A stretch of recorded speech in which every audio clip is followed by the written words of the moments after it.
నాకు తెలిసిన ఒక హిందూ ఫ్రెండ్ ఉన్నాడు, చాలా స్ట్రాంగ్ క్రిస్టియన్. ఆయన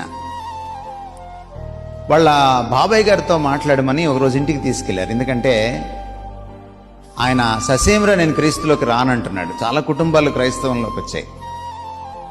మీరు మాట్లాడండి సార్, కొంచెం మీరు మాట్లాడితే కొంచెం బాగుంటుందేమో అని తీసుకెళ్లారు. ఆయనతో చాలాసేపు మాట్లాడుతూ ఉన్నప్పుడు ఆయన కొంచెం కోపంగానే ఉన్నారు. ఎందుకంటే వాళ్ళ అబ్బాయి మారాడు, కుటుంబాలన్నీ మారిపోయాయని ఆయనకి చాలా కష్టంగా ఉంది. ఒక రకమైన అక్కస్తో ఉన్నాడు ఆయన. నన్ను చాలాసేపు నేను మాట్లాడిన తర్వాత, ఆయనకు మాట్లాడడానికి ఛాన్స్ వచ్చిన తర్వాత కొంచెం కోపంగానే ఒక ప్రశ్న సూటిగా అడిగాడు నన్ను. మాలో లేనిది మీలో ఉన్నది ఏంటి సార్ అని అడిగాడు. ఎందుకంటే హిందూ మతం చాలా సంపన్నమైన మతం. సంప్రదాయాలు, సంస్కృతి, భాష, మీరు ఏదైనా తీసుకోండి, చాలా సంపన్నత ఉంటుంది అందులో. ఏమి తక్కువ మాకు? మీలోకి రావాల్సిన అవసరం ఏంటి? మాలో లేనిది మీలో ఉన్నదేంటి?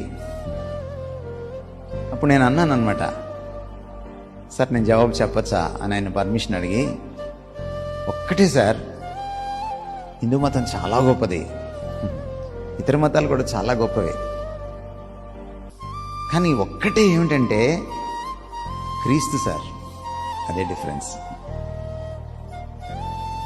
మీ మతాల్లో ఒక మనిషిని తీసి పక్కన పెడితే, ఒక దేవుణ్ణి తీసి పక్కన పెడితే ఇంకో దేవుడు ఉంటాడు.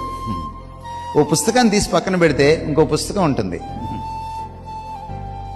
కానీ ఇక్కడ క్రీస్తుని తీసి పక్కన పెడితే క్రైస్తవం కుప్పకూలిపోతుంది.